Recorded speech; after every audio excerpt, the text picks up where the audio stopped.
Hi ladies! So I've been asked so many times about my normal flawless face routine that I thought I would update it for you just a little bit. The principles are still the same as from the last video, but there are a few things that I wanted to talk about. Especially in the winter months, we get some dry skin. Here in Utah, it's extremely dry, and so you might flake a little bit.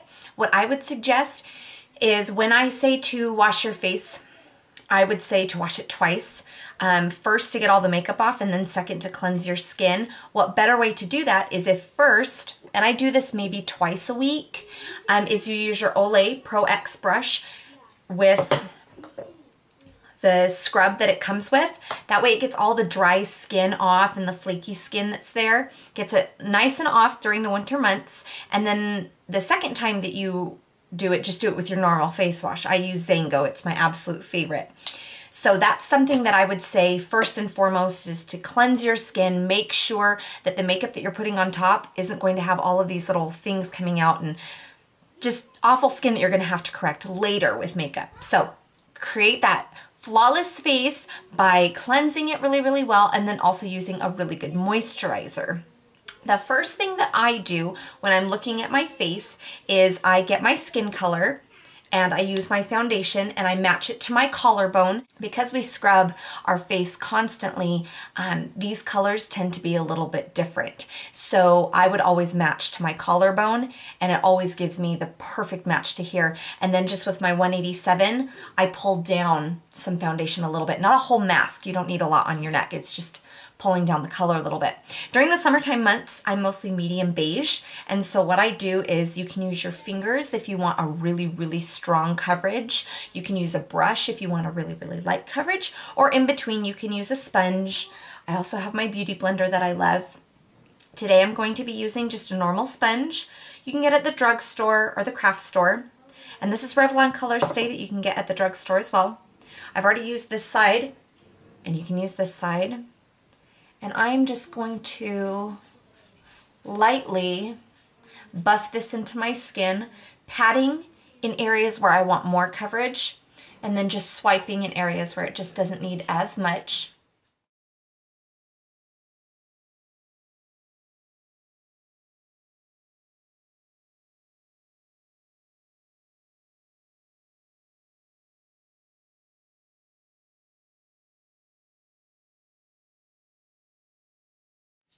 The point of foundation is to even out your skin tone. If you have any areas of redness or splotchiness, that will help bring everything down to one color. But being women, hormonally, we have red spots in specific areas. They're here, here, and here. So I tend to put on my concealer after my foundation. I found that when I put this on first, sometimes it works first, most of the time for me it doesn't. When I put it on, and then I start rubbing with a sponge with my foundation, it tends to take away the concealer that I've used. So I like to use it afterward. And I just use one that has lots and lots of options for me. I use different colors, lighter colors in the areas I want to come out, and areas where I don't, I use the darker ones. So right now, I'm just going to put some up on my brow bone.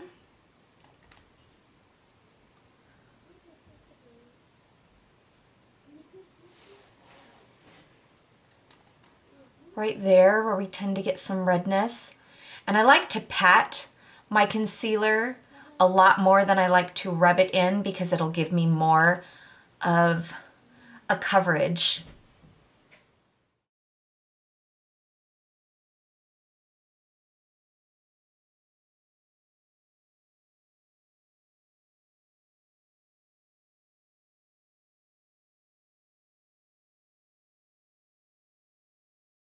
And then just any areas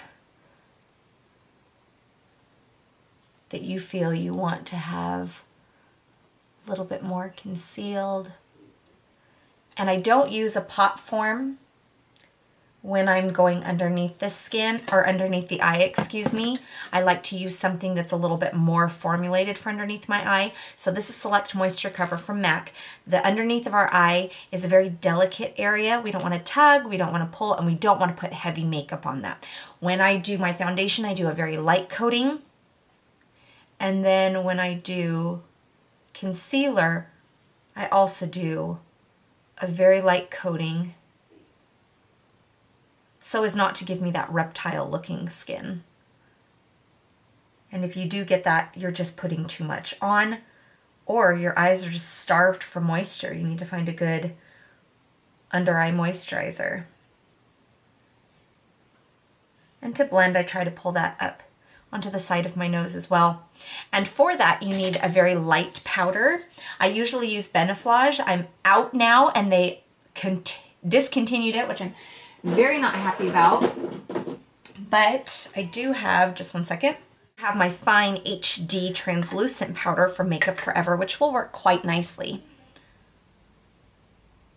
I'm going to take a floofy brush. In this case, it's the MAC 224, or you can use your Sigma E40. And that's something that I don't want to leave there without setting. So I'm going to quickly go underneath my eyes with powder to just set that. Then when you have found that you have concealed everything that you want to conceal and you feel like your face is doing great and you're ready to powder that all up, just grab your powder and go over that. I am using Glimpse from Zango. This is medium and it's their mineral foundation, but what I usually do is I like a heavier coverage. I could just put this light translucent powder on, but I really like the glow and the softness that this gives to me, so I'll use my foundation first and then this on top of it, acting as a powder. One of my favorite brushes, the F20 from Sigma. It's so soft and wonderful. I get a little bit in that brush, tap it off, and then I glide it on. If you're going to be having a lot of pictures taken, there is some light reflective pigment that you can find in lots and lots of makeup.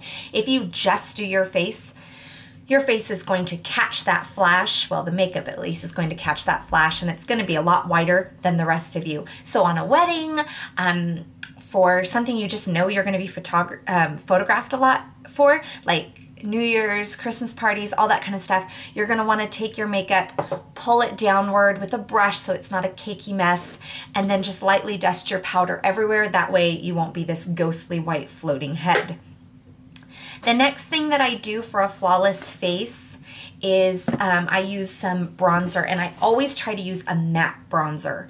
A matte bronzer is going to not have any sparkle in it, any shimmer in it at all, so that when I contour and hollow out those places, sculpting my face, when I step out into the sun, the sparkle isn't going to catch, and it's going to take away everything that I just did. When I want to use sparkle, I use that on top of my bronzer that I've gone underneath with. So I hope that made sense. I'm having a hard time explaining things today, which is not the greatest thing when you're an information giver as a blogger. So Toasted from Urban Decay is what I use. I'm taking my 120 from MAC, tapping it off a little bit, and I do what's called the 3, here and here. I try not to go all the way into the hollow though, unless I'm sculpting out a cheekbone, because your cheekbones are right back here, the hollow, and if you make this face, well, it's going to take you all the way down into here, and your blush should really be down there. So I like to start in that hollow though. You can look right into my mirror, go about right there, dust it in my hairline, and down underneath my jaw. So just sticking right there.